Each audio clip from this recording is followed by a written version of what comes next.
Качан адамдар Куранды таштаган болсо, уламалар ушул жерди карап туруп окуядан 3 чоң нерсени алган. Андан кийин ооруп калса дем салсаңыз берекеси тиет. Кээ биркилер ойлоп калат экен, Куран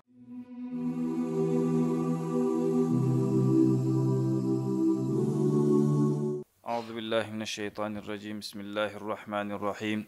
Алиф лам ра. Тилка аятул китабил мубин. Инна анзалнаху Qur'anan arabiyyan la'allakum taqilun. Allah subhanahu wa ta'ala Kur'an-ı Kerim'di adamlardın жашоосу үчүн түшүргөндө. Көпчүлүк учурда Kur'an'dan adamlardын кабары болбогондуктан Kur'an бул окуп дем салыш үчүн түшкөн деп ойлоп калат экен. Кээ биркилер ойлоп калат экен, Kur'an кырсыктаганда окуп кое турган нерсе депчи. Ал эми кээ биркилер ойлойт, Kur'an-ы Kerim бул өлгөндө окула турган китеп деп ойлойт экен да. Kur'an деген сөздүн мааниси кайра окулган китепти Kur'an деп айтат да. Бир эле жолу окулган китепти Kur'an деп айтылбайт. Ошол үчүн пайгамбар саллаллаху алейхи вассалам айткан, мен силерге эки нерсе таштадым, ошону кармансаңар адашпайсыңар. Биринчиси Kur'an, экинчиси пайгамбар саллаллаху сүннөтү ташталган. Качанга чейин адамдардын жашоосу Kur'an менен, сүннөт менен болуп турса, адамдар адашпайт. Уруш, талаш, чыр-чатак, таарыныч аз болот.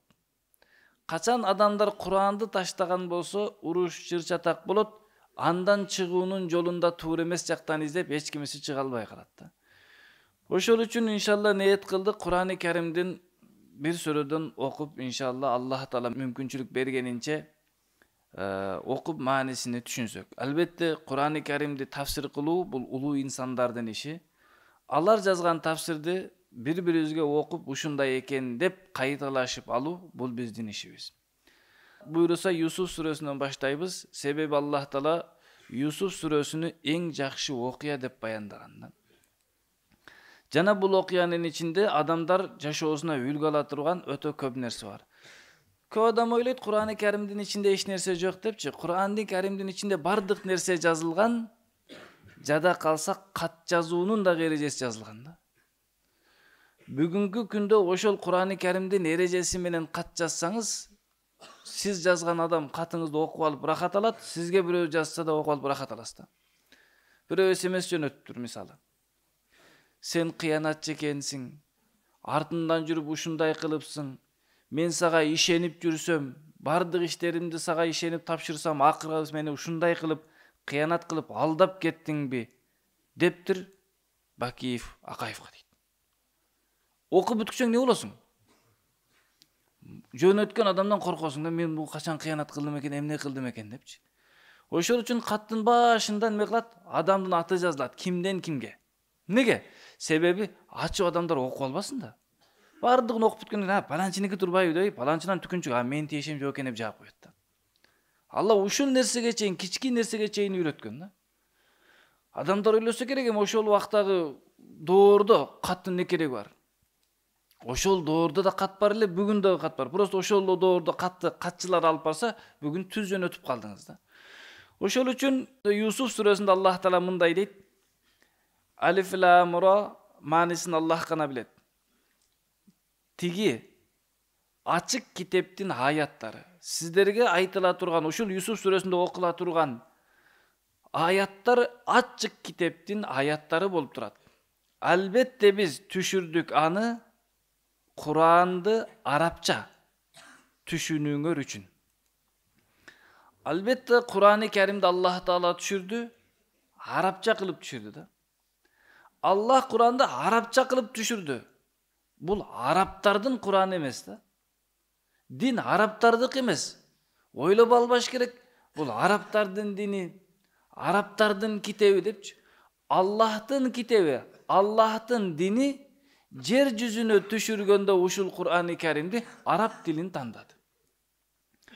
Уламалар айтат, Рухул Маани деген китебин, тафсир китебинде айтат, арап тили Адам алейхиссаламдын тили эле дейт.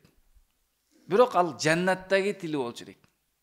Жерге түшкөндөн кийин жашоодо өзгөрүп кетип, Сурьян тилиге өзгөрүп кеткен. Ошентип адамдар араб тилини унутуп калып, эң биринчи Исмаил алейхиссаламдын жүрөгүнө Аллах Таала илхам кылып, Исмаил алейхиссалату вассалам сүйлөп баштаган араб тилини кайрадан. Ошондуктан Кур'ан-ы Карим арабтын тилиндеки болуп калгандыгы бул арабтардын китеби болуп калгандыгы эмес да. Ал Аллах Таала ушул тилди тандады. Эмне үчүн? Себеби эң дүйнөдөгү бай тил араб тили да. Дүйнөдө эч бир тил араб тилинчелик бай эмес да. Аллах Таала айтат: "Лааллакум таакилун", силер аны түшүнүүңөр үчүн түшүрдүк дейт да. Ооба, Кур'ан-ы Карим көптөгөн пайдасы бар. Көкүрөгүңүзгө көтөрүп жүрсөңүз да берекеси тиет. Бирок бир маселе, ошол үчүн гана түшкөн эмес да. Эң негизги максаты сиз менен биз Кур'ан-ы Карим менен жашашыбыз керек. Кур'андын нуру менен жашашыбыз керек. Андан кийин ооруп калса демсасаңыз берекеси тиет. Кайтыш болгон инсандарга окуп бата кылсаңыз сообу тиет, арнасаңыз сообуну. Бирок ошол үчүн гана, сообун арнаш үчүн гана түшкөн эмес да. Балки Кур'ан-ы Карим сиздер менен биздердин жашообузду жол көрсөткөн эреже катары түшкөн. Улап Аллах Таала айтат: "Нахну нақуссу алейка ахсанал қасаси бима аухайна илейка хадал Кур'ан, ва ин кунта мин qablihi ламинал гафилин."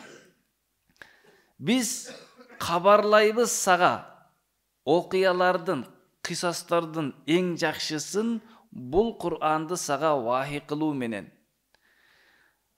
Албетте болгонсуң андан мурда бул окуялардан кабарсыз.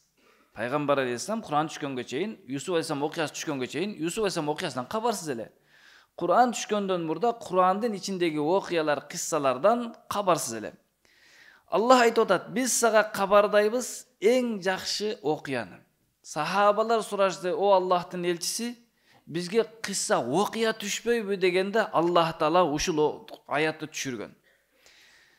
Кур'ан-ы Каримден өткөн үлгүлүү китеп жок. Умар радиаллаху анхунун доорунда Кайс уруусунан бир адам Даниил алейхиссаламдын калган китептеринен бир нерселерди жазып алып, адамдарга таркатып, "Мына китепте мындай илим бар экен, мындай деп жазылыптыр" деп өзүнчө жаңылыкты баштаган. Бир жолу Умар радиаллаху анхунун жанына келип калганда чакырды: "Сен баланчысың бооба? Палан жактансың бооба? Даниил алейхиссалам китептерин чогултуп кайра жазып бир нерсе кылып атасың бооба? Ошону кылып атам, пайдалары көп экен, ичинде күчтүү хикматтуу нерселер бар экен." Умар радиаллаху анху 3 жолу урду дагы ушул аятты, Юсуф сүрөсүнүн алдындагы 3 аятты окуп берди. 3 аятты окуп 3 жолу ургандан кийин айтыңыз эмне кылайын дегенде тиги китептердин баарын токтоткунуң, Курандан өткөн үлгүлүү китеп жок деп айтты. Бүгүн адамдар Курандын эрежелерин, Курандын ичин түшүнбөгөндүктөн психологторго барып атат. Философия илимиге кызыгып атат. Алар эмне дейт? Биз сенин жашооңдагы кыйынчылыкты кетирип беребиз, ал үчүн сен мынтип ойлонушуң керек болчу да депчи. Өзүнүн жашоосу толуп проблема, акча таппай кыйналып сизди алдап отурат, акча берсең үйрөтөм депчи. Ошончо жакшы нерсе билет экенсиң, бекер эле үйрөтүп койбойсуңбу? Келиңиздер, алардан дагы жакшыраак нерсени Аллах Куранда үйрөтүп жатат, бекер эле отуруп койсоңуздар болду да. Ошондуктан мындан башка китептерди окуп, психологторго барып, аларга арманыңды айтып, алардын алдаганына угуп, ишенип алып жүрбөш керек. Эң жакшысын кылыш керек, Курандан ар бир нерсени издесеңиз бардыгын табасыз.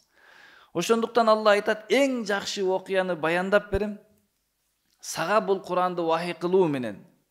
Албетте bundan мурда сен кабарсыз болгонсуң" дейт. Ушул немеде Юсуф сүрөсүнүн башында бир түш көрөт Юсуф алейхиссалам. Түшүнүн тафсили бүткөндө окуя бүтөт да.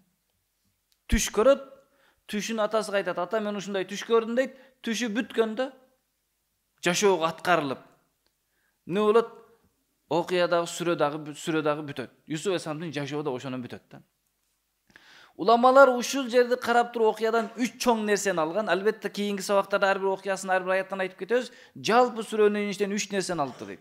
Биринчиси, Аллахтын каалоосуну эч ким тоса албайт. Аллах каалаган гана болот. Юсуф алейхиссаламдын бир туугандары өлтүрөм деген ниетти каалады. Жок кылам деди. Зынданга салдырды, башка кылдырды, кул кылып сатты. Бирок Аллахтын каалоосу менен дагы даражасы көтөрүлүп кете берди. Алланын кудретин көрүп жаттары бир учурдачы. Ушул нерсе эң биринчи үйрөнө турган. Экинчиси, адам баласы көрө албастык кылса, ошонун сенин өзү кор болот дейт да. Ушул окуянын Юсуф алейхисаламдын окуясы дейт. Далалатуха ала аннал хасада сабабун лин-нуксан. Хасад кылып бирөөдү көрө албастык кылсаң, өзүңдүн төмөндөшүңө себеп болот дейт. Неге? Себеп Юсуф алейхиссалату вассаламдын бир туугандары көрө албастык кылып, бир тууганын не кылды? Кудукка таштатып жок кылабыз деп ойлоду эле, жашоолорго өздөрүнө кыйынчылык келип, суранып Юсуф алейхиссаламдын алдына барып калды да. Ким көрө албастык кылса, анда өзүнүн жашоосунда кыйынчылык башталат дейт. Экинчиси дейт, анна сабра мифтахул фараж. Сабырдуулук кыла турган болсо, ар бир кыйынчылыктын ачкычы дейт. Кандай эле Якуб алейхиссаламдын жашоосунда болгондой, Ибрахим алейхиссаламдын жашоосунда болгондой, Юсуф алейхиссаламдын жашоосунда болгондой дейт. Сабыр кылды, бирок эмне кылды? Чоң ийгиликтерге жете берди. Ошондуктан иншалла ниет кылалык, Кур'ан-ы Каримди өзүбүз окуйбуз, түшүнгөнгө дагы аракет кылабыз деп, Аллах баарыбызга Кур'ан менен жашаганга мүмкүнчүлүк берсин. Эртеңки сабагыбызда Юсуф алейхиссаламдын түшүнөн баштайбыз. Субханакаллахумма ва бихамдик.